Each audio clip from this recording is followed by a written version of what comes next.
Riyadh में अरब और Islamic मुल्कों के लीडरान जुटे हैं। इजराइल हमास जंग के बीच रियाद में ये अहम मुलाकात हुई है। गाजा में इजराइल के हमले को लेकर फिक्र जताई गई है। ओआईसी की ये मीटिंग सऊदी अरब के रियाद में हुई है, जहां तमाम 57 कंट्रीज के जो लीडरान हैं वो यहां पर जुटे हैं। रियाद में अरब और इस्लामिक मुल्कों के लीडरान एक साथ मौजूद रहे। साथ ही साथ आपको बता दें कि यहां इजराइल हमास जंग के बीच रियाद में जो मुलाकात हुई है उसमें गाजा में इजराइल के हमले को लेकर फिक्र जताई गई है। वाज़ेह रहे कि इजराइल और हमास के बीच जंग 1 महीने से ज्यादा का वक्त गुजर चुका है, अब तक जारी है। 7 अक्टूबर को हमास के जरिए इजराइल पर अटैक किया गया, तो उसके बाद से इजराइल के ताबड़तोड़ हमले गाजा के ऊपर जारी हैं। अब तक 11,000 से ज्यादा लोगों की मौत वाक़ई हो चुकी है और अब इस सिलसिले में ओआईसी की ये मीटिंग बुलाई गई सऊदी अरब के रियाद में, जहां गाजा के ऊपर जो अटैक हो रहे हैं इजराइल के जरिए उस पर फिक्र जाहिर की गई है। ओआईसी की ये अहम मीटिंग मानी जा रही है। हालांकि इससे पहले भी 18 अक्टूबर को मीटिंग बुलाई गई थी, लेकिन वो बेनतीजा कहें या ये कहें कि उसका कोई असर नजर नहीं आया इस जंग के दौरान। हालांकि अब दोबारा से ये मीटिंग हो रही है, इसका क्या असर होगा ये देखना होगा। क्या यहाँ तमाम जो मुस्लिम कंट्रीज हैं जो इस मीटिंग का हिस्सा रही हैं, ओआईसी की 57 कंट्रीज, वो किसी तरह का प्रेशर डेवलप कर पाएंगी इजराइल के ऊपर या अमेरिका के ऊपर इस जंग को रोकने के लिए, ये देखना होगा। लेकिन फिलहाल इस जंग को लेकर ये अहम मीटिंग हुई है सऊदी अरब के रियाद में, जहां ओआईसी की मीटिंग में एक जंग रोकने के लिए एक बड़ी पहल हो सकती है ऐसा माना जा रहा है। लेकिन क्या इजराइल इस मीटिंग को कंसीडर करेगा अगर उसके सामने ये मैसेज रखा जाए इजराइल के जरिए कि इजराइल के सामने की जंग बंदी होनी चाहिए। हालांकि इस मीटिंग में आपको बता दें कि ईरान ने कहा था इस मीटिंग से पहले कि ये बहुत इंपॉर्टेंट मीटिंग है और इसके कुछ ना कुछ नतीजे सामने आएंगे।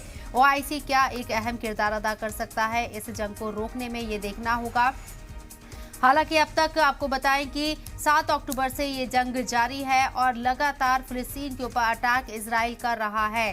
गाजा पट्टी को 2 हिस्सों में डिवाइड कर दिया गया है, साउथ गाजा और नॉर्थ गाजा, जिसमें नॉर्थ गाजा के ऊपर जमीनी कार्रवाई इजराइल आगे करता हुआ नजर आ रहा है। कमर आगा मिडिल ईस्ट एक्सपर्ट हमारे साथ मौजूद है बात करने के लिए। कमर आगा साहब, इस्तकबाल है आपका अजीज सलाम में। सर, आपसे समझना चाहूंगी ये जो मीटिंग सऊदी अरब के रियाद में हो रही है, क्या कोई एक मुस्बत मैसेज लेकर आ पाएगी इस जंग को रोकने के लिए, कैसे देख रहे हैं आप?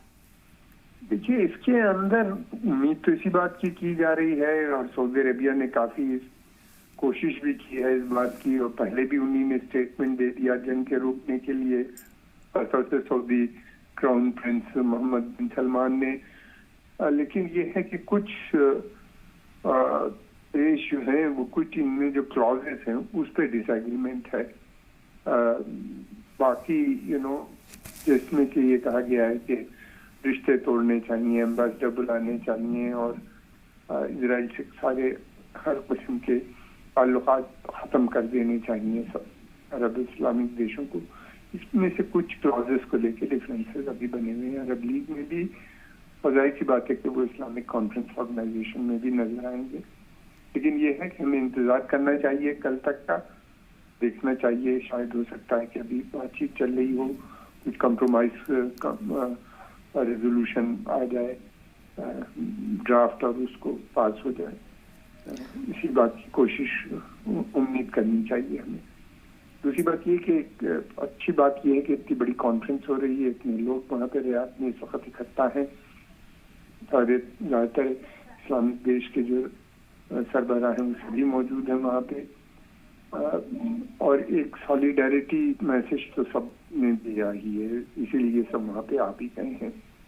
अफ्रीकन देशों का भी हम देख रहे हैं कि जो जिस तरीके से सपोर्ट उनको भी हासिल है, वही नहीं बल्कि लैटिन अमेरिकन कंट्रीज, ये तो कुछ देशों ने अपने एम्बेसडर्स को भी बुला लिए, रिश्ते भी खत्म कर दिए। पूरी दुनिया में एक देखा जाए तो 120 मुल्कों से हैं जो खुल के